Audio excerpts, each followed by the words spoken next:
I can remember the covers from when I was at first university, when I aspired to be in design, and there's articles from them in there.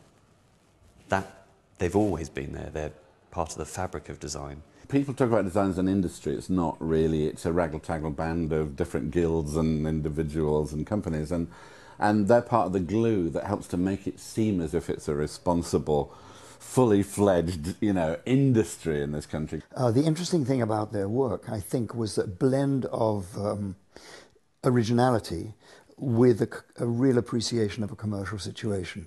Not many people can do that. I think they've had a strong impact on the design industry because of their continued enthusiasm and also their lateral thinking, and also getting into the minds of people that design is not just about something frivolous, but design can actually help people's lives.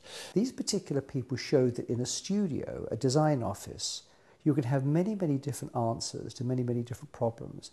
And it was thrilling to see they didn't have a handwriting that was specifically theirs. They were doing all kinds of exciting and very interesting work. They've not just taken on trophy projects like a lot of designers do who get feted, but they've taken on very normal projects like the Nice Day project and delivered something that's human. A lot of their work, I feel, has got a real human face to it. It was never constrained to graphic design or product design or just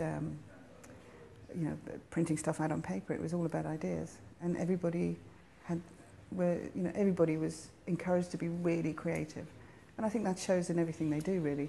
There was always a fantastic breakfast, a really, really good lunch, and if you were around late, there was always access to as much food as you needed to get you through the night. They were very loving towards each other, which created a real family atmosphere. For instance, I remember them coming out to the Amsterdam office, travelling together and sitting in the back of the cab holding hands, which is quite sweet. I kind of didn't expect that to happen.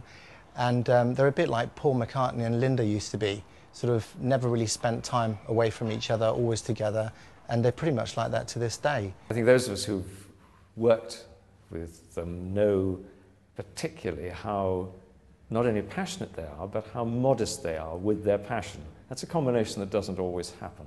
If there's any do going on anywhere in design, if there's one of those ladies holding a tray with lots of white wines on it, then I'm going to find them there. It's always going to be like that. And when he had his suit made at my bespoke tailors, we make suits in Westbourne House, my shop in Notting Hill Gate, and he had the gunners embroidered on the inside of his suit, so I don't think a lot of people know that.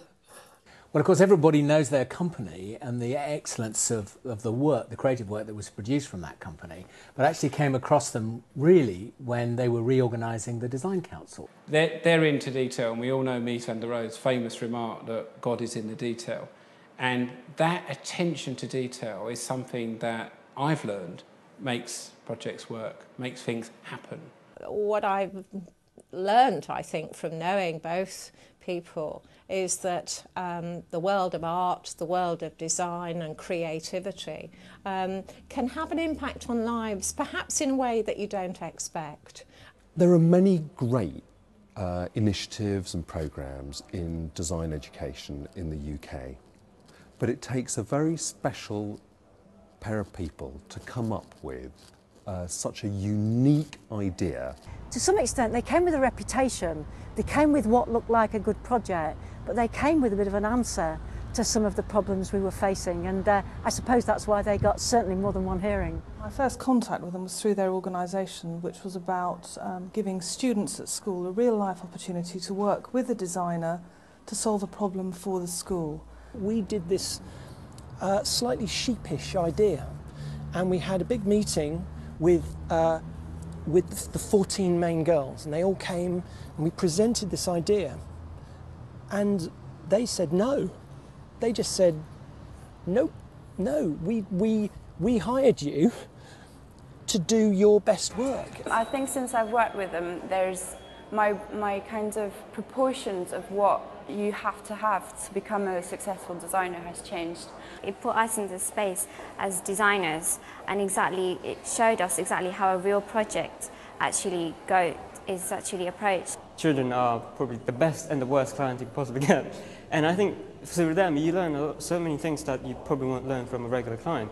I think I learnt that anything's possible in the design world, and if you have an idea you can make it happen. I never used to believe in myself.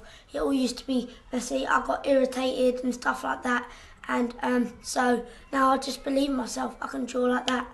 I can remember one of the kids turning up to their very nice house in a very nice part of town. As we were walking up to the path, she turned around to one of them and said, "Do you do adoptions?"